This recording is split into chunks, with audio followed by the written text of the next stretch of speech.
어버이 주일이면 찬송하다 울지 않으려고 꾀를 쓰는 그런 모습이 제게 있는데, 제가 2017년 12월 17일 날, 2017년 12월 19일 날, 19일 날 우리 교회에 이제 부임을 했거든요. 그때 위임 예배를 드릴 때 저희 어머니가 참석을 하셨어요. 그리고 어머니 교회 다니시다가 오늘 저희 어머니가 예배에 오셨어요. 그래서 찬양을 하는데 어머니의 그 생애가 쭉 지나가요. 욱해서 오늘도 이거 주체할 수 없는 그런 그 마음들이었는데, 이제 양쪽에 네 분 부모님 중에 세 분은 하나님의 나라로 가셨고 한 분만 지금 계신데 오늘 건강하게 저희 예배 참석해 주셔서 대단히 감사합니다. 오늘 우리는 에베소서 6장 1절로 4절까지 말씀을 통해서 하나님이 세우신 질서와 부모 공경이라고 하는 주제로 말씀을 나누려고 합니다. 가정의 달을 맞이해서 가정 하나님이 세우신 은혜의 울타리라고 하는 주제로 지난주와 오늘 두 주에 걸쳐서 말씀을 나누고 있습니다. 오늘날 가정은 다양한 위기 가운데 있음을 우리는 너무나 잘 알고 있습니다. 자녀 교육은 세속적 가치에 맡겨지고 부모의 권위는 약화되었고 말씀 중심의 가정은 점점 찾아보기 어려운 때가 되었습니다. 그러나 하나님은 변하지 않으시는 분이심을 우리는 알게 됩니다. 하나님은 여전히 가정을 언약의 공동체로 세우셨고 그 안에서 자녀에게 믿음을 전수하도록 명령하셨습니다. 첫 번째, 가정의 기원과 창조의 목적은 생육, 번성, 하나님의 형상 전수라고 하는 것을 말씀을 지난주에 드려서 앞부분은 지난주 거를 좀 복습하면서 말씀을 좀 나누고 있어요. 창세기 1장 28절에서 하나님이 그들에게 복을 주시며 이르시되 생육하고 번성하여 땅에 충만하라고 말씀을 하셨습니다. 이것은 단순히 자녀를 많이 낳으라고 하는 명령이 아니라 하나님의 형상을 전수하고 그분의 다스림을 땅에 나타내는 문화 명령으로 우리에게 주셨다고 하는 것입니다. 둘째는 하나님의 사랑이 자녀 교육의 출발점입니다. 신명기 6장 4절과 5절 말씀에서 이스라엘아 들으라, 우리 하나님 여호와는 유일한 여호와이시니 너는 마음을 다하고 뜻을 다하고 힘을 다하여 내 하나님 여호와를 사랑하라고 말씀하십니다. 세 번째, 말씀을 부지런히 반복적으로 실제적으로 가르쳐야 될 것을 우리에게 말씀하셨습니다.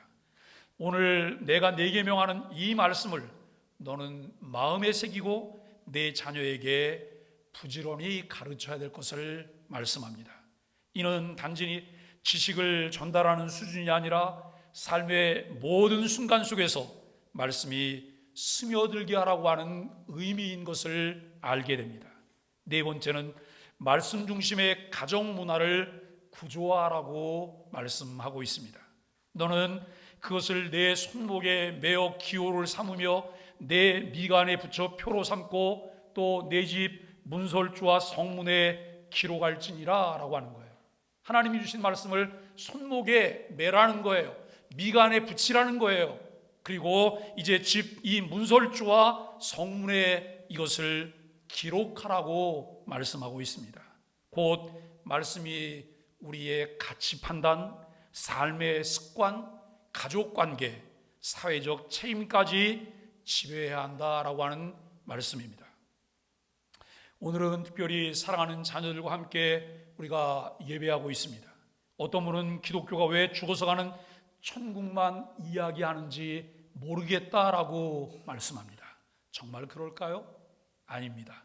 성경은 단지 미래의 천국만을 말하지 않습니다. 성경은 하나님의 나라를 말하며 이 하나님의 나라는 현재와 미래를 함께 아우르는 이미와 아직의 구조를 가지고 있습니다. 이미 하나님의 나라는 시작이 되었지만 아직 완성되지 않았다고 하는 말씀이죠. 하나님의 나라는 단지 죽어서 가는 저 먼 세계가 아니라 지금 이 땅에서 하나님의 백성이 그분의 말씀과 통치에 순종하며 살아가는 질서와 공동체 안에서 하나님의 나라가 구현되고 있다는 거예요. 여러분, 하나님의 나라가 어디에 있어요? 하나님의 나라는 여기 있다 저기 있다 그래도 믿지 말 것이라 그래요. 그 하나님의 나라는 어디 있어요? 내 안에 있어요. 내 안에 성육신 하시고 우리를 위해 십자가에 못 박혀 죽으시고 3일 만에 부활하셨던 주님, 그분께서 하나님 나라로 승천하시고 보혜사 성령님을 우리에게 보내셨어요. 성령께서 우리 가운데 임재하셔서 내주하시며 내 안에 하나님의 나라를 이루셨어요. 그 하나님의 나라는 내가 그분 말씀에 순종하는 것만큼 내가 하나님의 나라를 누릴 수가 있어요. 이 땅에 사는 동안 내 마음이 하나님의 나라가 되기를 바라고, 우리의 가정이 하나님의 나라가 되기를 바라고, 우리 교회가 하나님의 나라가 되기를 바라고, 우리 사회가 하나님의 나라가 되기를 바랍니다. 여러분, 하나님께서 원하시고 하나님이 꿈꾸시고 하나님이 가지신 비전은 하나님의 나라가 편만케 되는 거예요. 그 나라는 먹고 마시는 나라가 아니에요. 의와 희락과 평강이 넘쳐나는 나라가 하나님의 나라라는 거예요. 내 안에 하나님의 나라가 있어 그러면서 여러분 얼굴에 수심이 가득해요. 내 안에 하나님의 나라가 있어 라고 하면서 여러분 매일매일 앉아서 고민해요. 이거 뭔가 충돌하고 있는 거죠. 충돌하고 있는 거예요. 내 안에 하나님의 나라가 시작이 되면 그 하나님의 나라는 내 마음과 생각을 지키셔요. 하나님의 평강이 내 마음과 생각을 지키심으로 오늘도 우리가 기쁜 마음으로 즐거운 마음으로 삶을 살아가게 된다는 거예요. 그랬더니 누가 이렇게 말해요. 목사님, 모르면 그런 말씀하지 마세요. 내 상황이 어떤데? 여러분, 이미 우리보다 앞서갔던 신앙의 선조들이 누렸던 하나님의 나라는 상황을 초월해요. 환경을 초월해요. 나를 지배하는 모든 것들을 초월해서 그 하나님의 나라를 누리고 있다는 사실을 우리는 믿으셔야 돼요. 그것이 예수 그리스도를 믿게 된 하나님의 자녀들이 누리게 되는 권세일 뿐만 아니라 하나님이 우리에게 주신 특혜이며 선물입니다. 현재 이미 우리의 삶에서 이루어지고 있는 하나님의 나라와 미래에 누리게 될 영원한 하나님의 나라가 있습니다. 하나님은 이 땅에 하나님의 나라를 구현하시기 위해서 가정이라고 하는 제도를 세우셨어요. 가정은 단순한 제도가 아니라 하나님이 친히 주신 언약 공동체라고 하는 것을 알게 됩니다. 가정은 하나님 나라의 작은 모델이자 자녀를 경건하게 양육하여 다음 세대의 신앙을 전수하는 은혜의 울타리라고 하는 것을 여러분은 믿으십니까? 우리가 이것을 믿어야 돼요. 일반적인 가정의 정의와 의미는 가정은 사랑과 소속, 보호, 양육이 이루어지는 사회의 기본단이라는 거예요. 그래서 우리는 때로는 우리가 착각할 때도 있어요. 내 가족은, 내 형제는, 내 부모는, 내 자녀는 이 정도는 이해해 줄 거야. 그래서 여러분 상황 설명을 안 하고 있을 때가 있어요. 그런데 잘 이해가 안 돼서 충돌이 돼요. 불화가 생겨요. 아파요. 근데 여러분, 가정은 어떤 곳입니까? 하나님의 은혜로 세워진 울타리가 가정이에요. 한도 끝도 없이 이해하고 배려하고 존중하고 사랑하고, 이것이 가정이에요. 찰스 스펄전은 가정은 인간이 처음으로 배우는 학교이며 평생을 형성하는 장소다라고 이야기를 해요.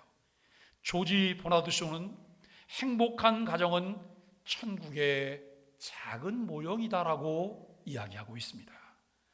여러분, 성경적 가정은 언약과 은혜의 울타리 안에 있습니다. 성경은 가정을 감정적 결합이나 제도가 아닌 하나님이 친히 세우신 언약 공동체로 보고 있다고 하는 것이죠. 부부는 언약으로 하나가 되고 자녀는 이 언약 속에서 하나님의 말씀을 배우며 자라납니다. 가정은 교회와 함께 하나님의 나라를 실현해가는 거룩한 공동체입니다. 에베소 5장 21절 말씀에 보면 그리스도를 경외함으로 피차 복종하라고 말씀해요. 그리스도를 경외함으로 피차 복종하라. 그런데 그리스도를 경외함으로 라고 하는 것을 빼버리면 피차 복종할 만한 일이 그다지 많지 않은 세상을 우리가 살고 있어요. 왜요? 상대적이기 때문에요. 그래서 우리는 늘 상대에 대한 핑계를 대요. 제가 저러는데요, 쟤는 이랬는데요, 왜 나만? 그런데 쟤는 어떻고 왜 나만? 이 말 이전에 그리스도를 경외함으로 피차 복종하라는 거예요. 왜요? 그분이 그렇게 하셨으니까요. 우리가 예수 믿는다고 하는 것은 그분의 인격을 배우는 것입니다. 그분의 성품을 닮아가는 거예요. 그분의 사역을 우리가 본받는 것입니다. 우리가 그리스도의 인격과 성품과 그 사역들을 본받고 배워서 매일매일 우리를 통해서 그것이 여러분 흘러넘친다면 세상에 수없이 많은 사람들에게 선한 영향력을 끼치게 될 것입니다. 오늘 이 말씀을 통해서 성령 충만한 삶이 실제로 나타나는 관계를 우리에게 보여주고 있습니다. 바울은 부부, 부모와 자녀, 종과 상전의 관계, 이것을 적용하면서 복음은 우리의 모든 관계를 바꾸어야 한다라고 가르쳐주고 있습니다. 하나님이 세우신 하나님 나라의 질서로 모든 관계가 회복되기를 원하십니다. 첫째, 자녀에게 주신 명령은 부모를 순종하고 공경하라 라고 말씀합니다. 자녀들아, 주 안에서 너희 부모에게 순종하라. 이것이 틀렸다라고 말씀하십니까? 이것이 옳으니라 그래요. 옳지요, 옳습니다 라고 하는 말을 하고 있습니다. 주 안에서라고 하는 말은 부모가 완전하기 때문에가 아니라 하나님께서 주신 질서 안에서 순종하라는 의미예요. 속이 꽉 차지 않은, 철이 들지 않은 자녀는 부모가 가진 것들, 부모의 외형을 보고 부모를 평가하고 부모를 가볍게 여기고 부모를 경히 여기고 업신여기고 때로는 부모를 학대하기도 해요. 그런데 주 안에서 순종하라 라고 말해요. 그 부모의 상황과 관계없이 하나님께서 그분을 우리에게 부모로 주셨기 때문에 그분께 순종하라는 거예요. 그분께 복종하라는 거예요.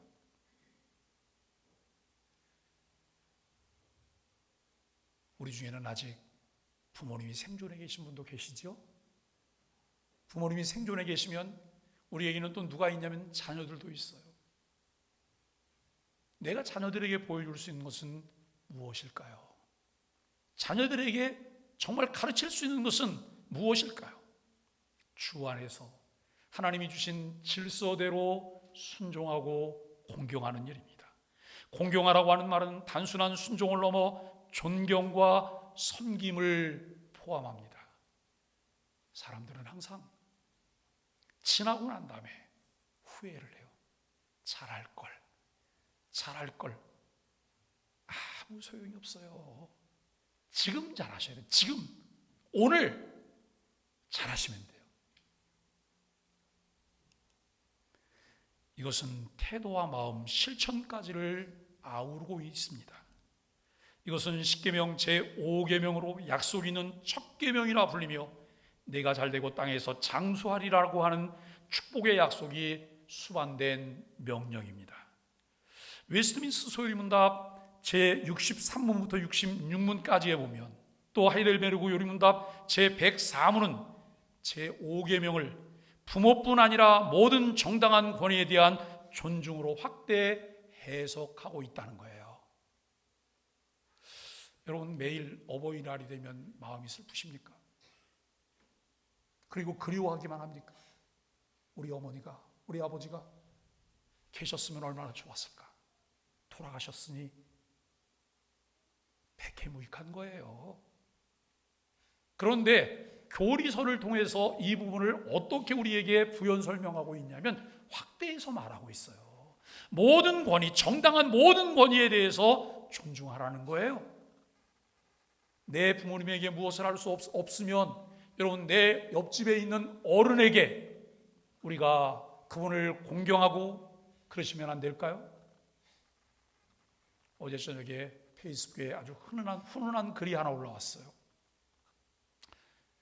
저 보령에 있는 시골 교회입니다. 교회는 한 20명 정도쯤 되실까요?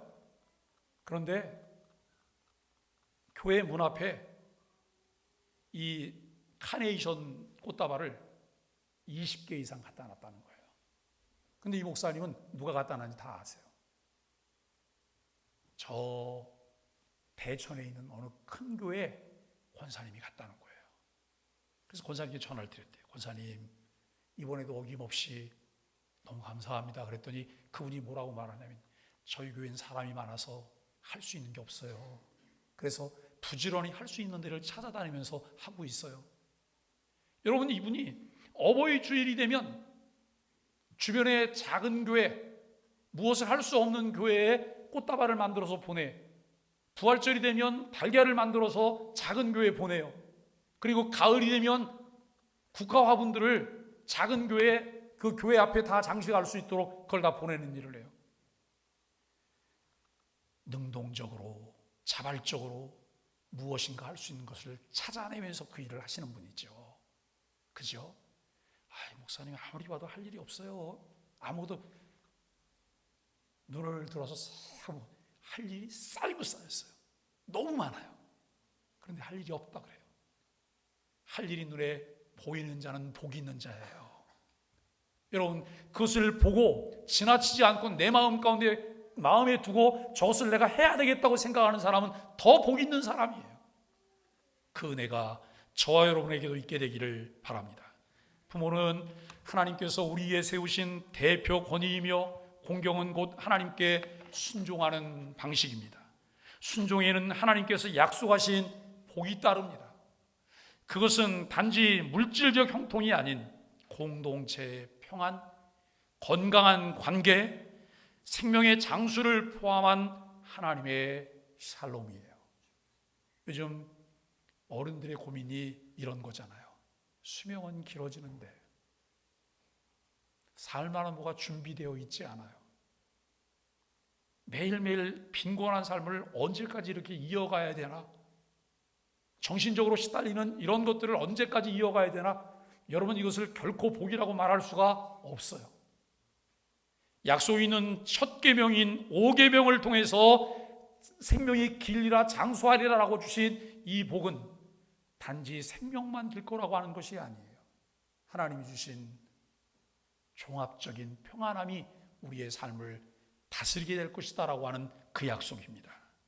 둘째, 부모에게 주어진 책임입니다. 4절에 보면 사랑과 훈계로 양육하라고 말씀합니다. 또 아비들아, 너희 자녀를 노엽게 하지 말고 오직 주의 교훈과 훈계로 양육하라고 말씀합니다. 당시 로마 세계에서 아버지는 절대 권력을 갖고 있었습니다.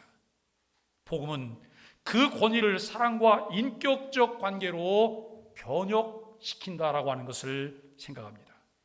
자녀를 노엽게 하지 말라고 하는 것은 감정적 학대나 억압이 아닌 인내와 공감으로 자녀의 마음을 지키라는 의미입니다. 우리가 살고 있는 이 시대에는요, 이해와 배려와 존중과 또 한 가지가 필요해요. 그게 뭐예요? 공감이에요. 공감.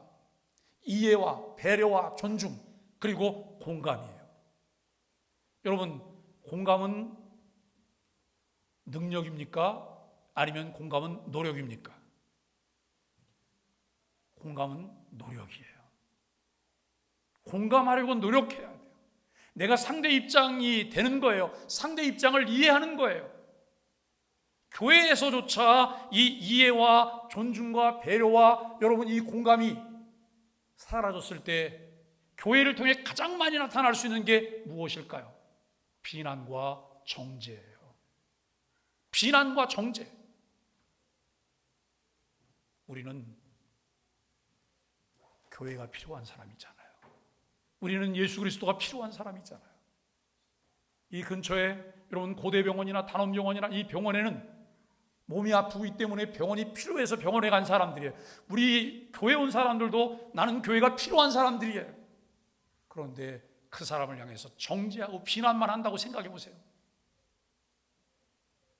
이것이 옳습니까? 이것은 옳지 않아요. 이해해야 돼요. 받아줘야 돼요. 존중해 줘야 돼요. 그리고 그 사람을 공감해 줘야 돼요. 주의 교훈과 훈계는 말씀에 기반한 영적 양육을 말하고 있습니다.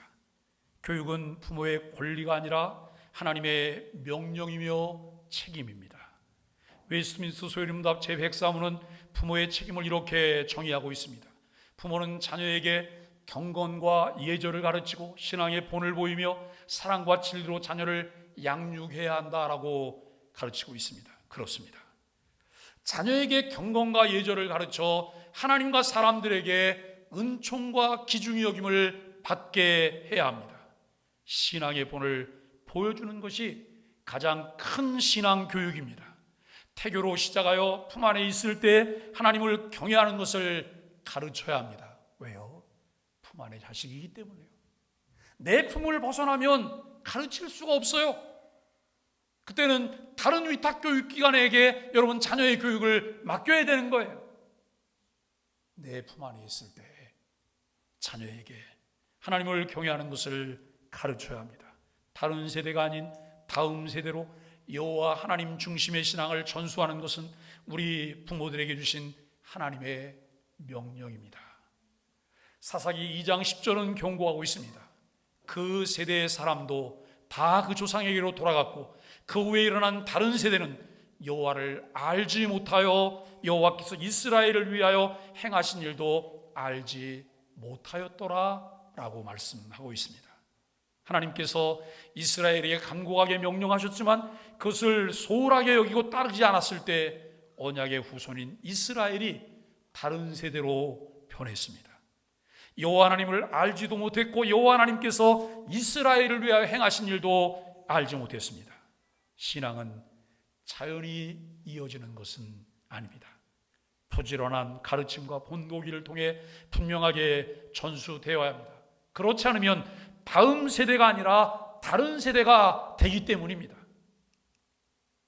전 목회를 하면서 누가 목회가 뭐냐라고 물으면 긴 기다림입니다 라고 얘기해요.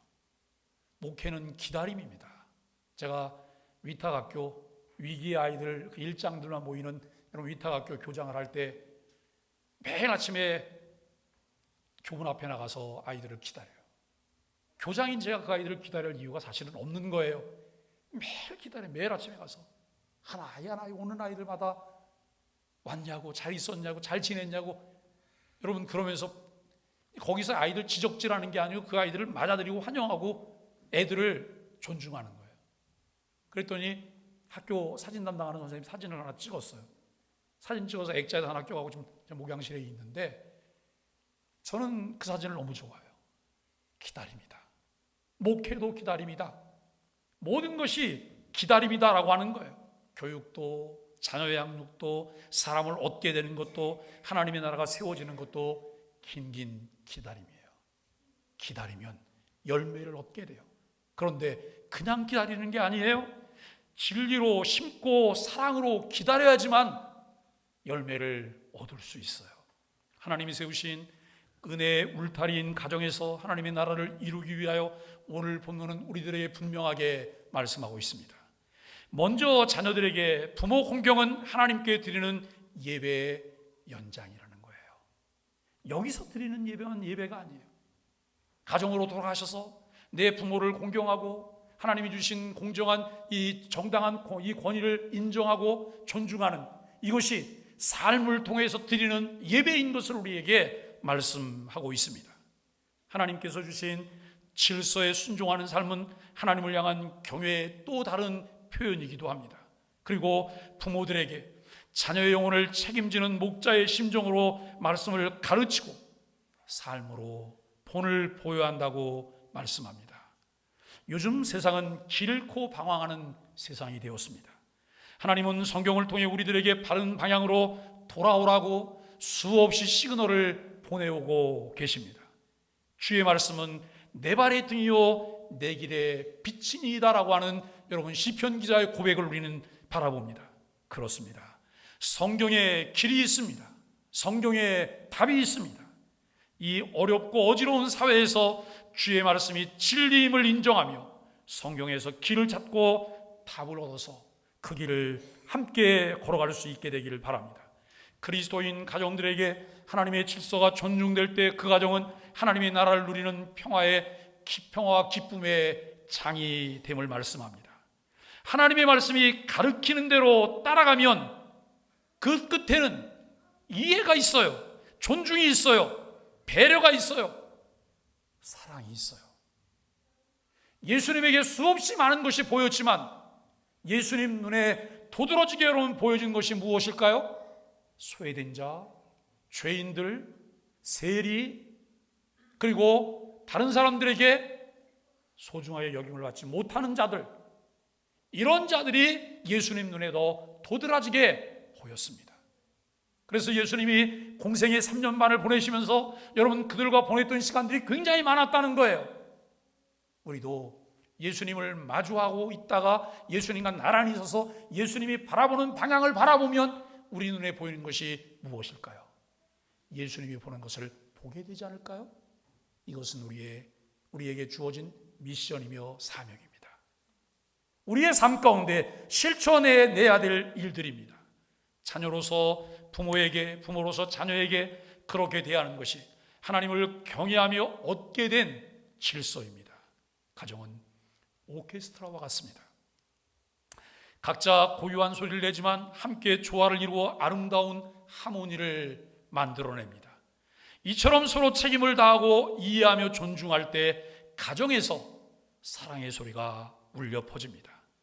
여러분 에이렌의 앙상블이 있잖아요. 우리 교회의 에이렌의 이 에이렌의 앙상블은 그런 복합적인 의미를 그 명칭에 다 담았습니다. 에이렌은 고대 그리스어인 헬라어로 평화, 평강을 뜻합니다.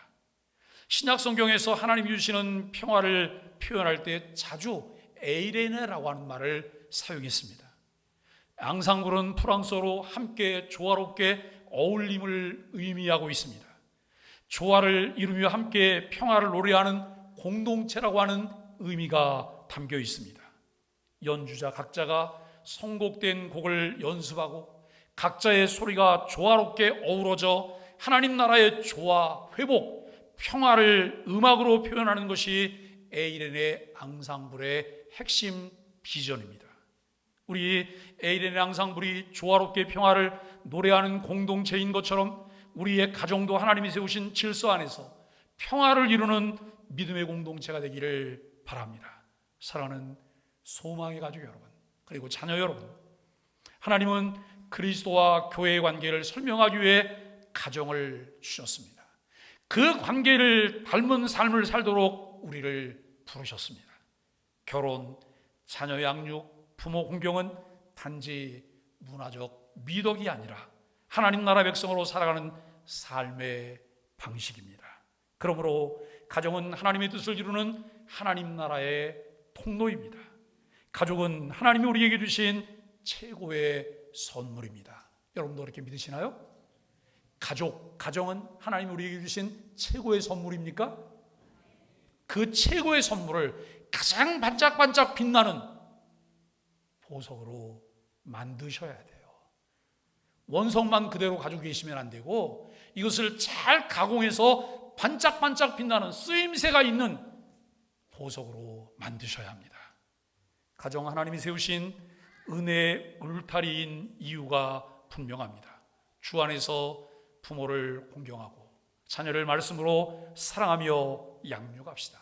우리 소망의 가정이 하나님 나라 질서를 회복하고 은혜와 평화가 흐르는 언약의 공동체로 세워져 가게 되기를 예수 그리스도 이름으로 간절히 축복합니다.